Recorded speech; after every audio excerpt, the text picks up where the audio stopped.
वंदे मातरम साथियों, मैं अतुल दुबे स्वदेशी भारत अभियान से। आज स्वदेशी भारत अभियान लगभग 25-30 दिन होने वाले हैं और बहुत तेजी से ये अभियान लोगों तक पहुंच रहा है। हमारे साथ बहुत सारे साथी जुड़ रहे हैं और जुड़ने के साथ साथ कई सवालें भी हमारे पास आ रही हैं। खास करके इस वक्त जो सबसे महत्वपूर्ण सवाल आ रहा है कि संगठन का उद्देश्य क्या है, किस तरीके से हम काम करेंगे, आपके साथ हम जुड़ रहे हैं तो क्या करेंगे। इस तरीके के सवाल हमारे साथ आ रहे हैं और बहुत खुशी की बात है क्योंकि सवाल तभी आप पूछते हैं जब आप उस पर सोचते हैं। इस वीडियो के माध्यम से हम आपको संक्षिप्त में संगठन का उद्देश्य और किस तरीके से हम कार्य करने वाले हैं वो बता रहे हैं। संगठन का उद्देश्य और जो लक्ष्य है वो व्यवस्था परिवर्तन है, जिसको हम सामाजिक परिवर्तन और आर्थिक सुधार के माध्यम से पाना चाहते हैं। ये बहुत बड़ी चीज है इस व्यवस्था परिवर्तन, जो कि हम एक वीडियो या एक बार आपको एक रास्ता बताकर नहीं समझा पाएंगे। भारत को सोने का शेर बनाना और गरीबी मुक्त करना, यह हमारे संगठन का लक्ष्य है। जो इस वीडियो में हम समझाने वाले हैं वो ये कि जो हमारे साथ कार्यकर्ता जुड़ेगा वो किस तरीके से क्या करेगा। ठीक है, सबसे पहले हम एक उदाहरण आपको देंगे। 4-5 साल पहले महाराष्ट्र में बहुत भयंकर सूखा पड़ा था और उस वक्त मैं भी एक सक्रिय कार्यकर्ता था और बीड़ और जालना 2 जिले ऐसे थे जहां की जिम्मेदारी हमें मिली थी। यहां से सामग्री भेजना, उनसे बात करना और बाकी सारे कार्य जुड़े हुए थे। उस वक्त एक किसान से मेरा संपर्क हुआ, किसान का फोन आया और हमने बात किया। तो हमने पूछा, भाई कि आपके इधर सूखे की क्या स्थिति है।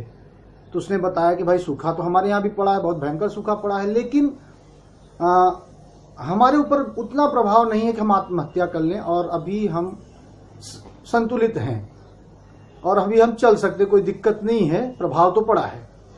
और उसी वक्त एक और किसान आत्महत्या कर लिया था जिसका तालुका और गांव मुझे याद था और मैंने तुरंत उससे सवाल वो पूछ लिया कि भाई आप ये तालुका और ये गांव में एक किसान आत्महत्या कर चुका है, तो आपका जो घर है यानी आपकी दूरी उसकी बीच की दूरी कितनी है। तो उसने बताया, भाई हमारी उसकी बीच की दूरी कुछ 1-2 किलोमीटर की है, 2 किलोमीटर है लगभग। तो मैं बोला, ऐसा क्या कारण है कि आपके ऊपर सूखे का प्रभाव नहीं पड़ा और उस साथी के ऊपर पड़ा और आत्महत्या कर लिया। तो बोला कि हम प्राकृतिक खेती करते हैं, प्राकृतिक खेती में हम कर्ज नहीं लेते और कर्ज नहीं लेते तो दबाव नहीं रहता। सूखा पड़ता है, हल्के फुल्के अगर सूखे हैं तो हम तो उसको बर्दाश्त कर जाती है हमारी फसलें, लेकिन भयंकर सूखा होता है तो थोड़ा बहुत प्रभाव पड़ता है, लेकिन इतना नहीं पड़ता कि हम आत्महत्या करें, क्योंकि हम कर्ज नहीं लेते तो हमारे ऊपर दबाव नहीं रहता। तो हमने उससे पूछा ऐसा क्या कारण है कि आपके पास जो सूत्र है, क्योंकि इस हकीकत बताऊं तो उस वक्त 4-5 साल पहले मुझे भी प्राकृतिक खेती के बारे में नहीं मालूम था। तो मैंने पूछा, भाई कि आपके पास जो सूत्र है वो उस किसान तक क्यों नहीं पहुंच रहा है। तो उसने बोला कि हम तो लोगों को बताते रहते हैं लेकिन बड़े स्तर पे इस पर काम नहीं हो रहा है और हम चाहते हैं कि हम भी गांव-गांव जाए लेकिन हम नहीं कर पा रहे हैं। तभी उस वक्त भी मेरे दिमाग में ये आया था कि भाई ऐसा क्या किया जाए कि ये गुरुजनों का यानी ये अनुभवी लोगों का जो सूत्र है उसको गांव-गांव के जरूरतमंदों तक पहुंचाया जाए।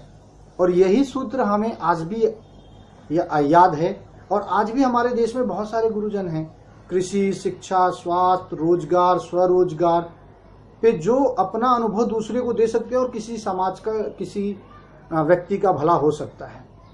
लेकिन समस्या हमारे सामने क्या खड़ी है, ये गुरुजनों का अनुभव ये जरूरतमंदों तक पूरी तरह नहीं पहुंच रहा है या फिर तेजी से नहीं पहुंच रहा है, बहुत धीमा है। क्योंकि गुरुजन अपने स्तर पे काम कर रहे हैं, लेकिन जब संख्या बढ़ेगी, जब वो कार्यकर्ता, समर्पित कार्यकर्ता इस गुरुजन के अनुभव को यहां तक जरूरतमंदों तक पहुंचाएंगे, तब असल में हम परिवर्तन देखेंगे। तो स्वदेशी भारत अभियान इस अनुभव को जरूरतमंदों तक, गली गली, गांव-गांव, मोहल्ले तक पहुंचाएगा। स्वदेशी भारत अभियान का हर कार्यकर्ता, चाहे उसको किसी विषय की जानकारी है या नहीं है, लेकिन वो उस अनुभव को गांव तक पहुंचाएगा। पहला हमारा कार्य यही होगा।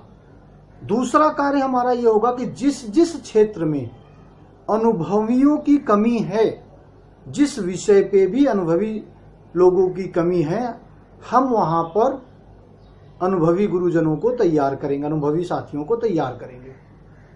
कोई बड़ी बात नहीं है, बहुत पूरे देश में बहुत जगहों पे अलग अलग विषय पर प्रशिक्षण होता है, चाहे गायत्री परिवार से लेकर वर्धा गांधी धाम से लेकर चेन्नई में पंचगव्य पे प्रशिक्षण होता है। ऐसे तमाम, उड़ीसा में संजय पांड्या जी हैं जो गुरुकुल के ऊपर प्रशिक्षण देते हैं। ऐसे हर विषय पर प्रशिक्षण, सुभाष पालेकर जी कृषि के ऊपर प्रशिक्षण देते हैं। तो ऐसे तमाम गुरुजन हैं जो अलग अलग विषय पर प्रशिक्षण देते हैं। और हमारे संगठन की जिम्मेदारी है कि जो आज गुरुजन हैं उनके अनुभव को गांव-गांव पहुंचाए, और जहां जहां अनुभवी नहीं है वहां वहां पे अनुभवी साथियों को तैयार किया जाए।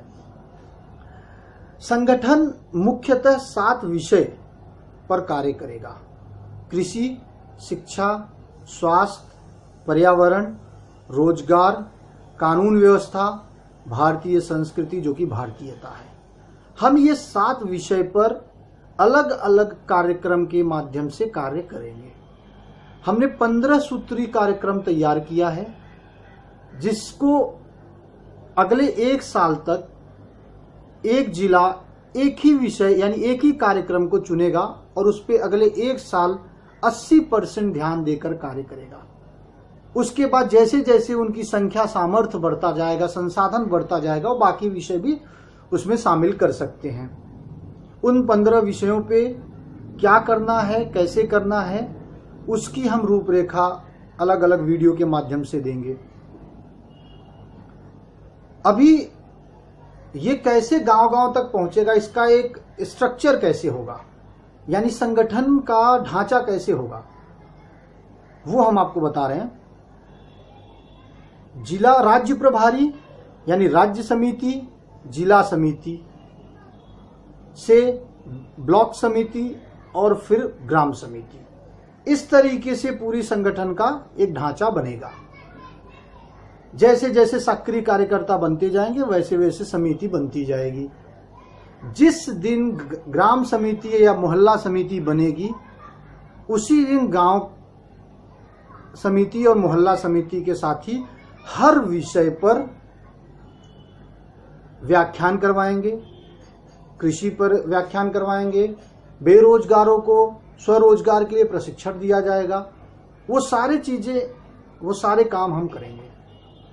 और जिस दिन जिस गांव में हमारी टीम पहुंचेगी, यानी कि जिस गांव में समिति बनी, उस गांव का हम पूरा परिवर्तन कर देंगे। बेरोजगारी दूर हो जाएगी, कृषि वहां पे सुधार होगा, वहां पे गुरुकुल शिक्षा की शुरुआत होगी। समय लगेगा क्योंकि समर्पित कार्यकर्ता पे निर्भर करता है कि जितने हमारे समर्पित कार्यकर्ता होंगे उतनी तेजी से अभियान जमीन पे पहुंचेगा। जो रोजगार की सबसे बड़ी समस्या है, इसको हम पूरे विश्वास के साथ ये कह सकते हैं कि हम इस पे काम कर सकते हैं और हम बेरोजगारी दूर कर सकते हैं। गौ अर्थव्यवस्था हमारे केंद्र बिंदु में होगा। गाय आधारित जो रोजगार है उस पे हम ज्यादा ध्यान देंगे। और ये संभव है, यह संभव नहीं है। तकलीफ बस इस बात की है कि हमारे पास समर्पित कार्यकर्ता कम हैं। जिस दिन जितने समर्पित कार्यकर्ता आएंगे हमारे साथ, उतनी तेजी से हमारा अभियान ये बढ़ेगा। जो अभी मौजूदा हालत में हम संगठन निर्माण पे कार्य कर रहे हैं, वो है सक्रिय कार्यकर्ता को देखते हुए हम जिला प्रभारी, सह प्रभारी, ब्लॉक प्रभारी और अगर कोई ग्राम अपने गांव की जिम्मेदारी ले रहा है तो ग्राम प्रभारी हम बना रहे हैं। जिस दिन जिले में 50 सक्रिय कार्यकर्ता हम उनको मानते हैं जो महीने का 1 रविवार 2-4 घंटे देता है।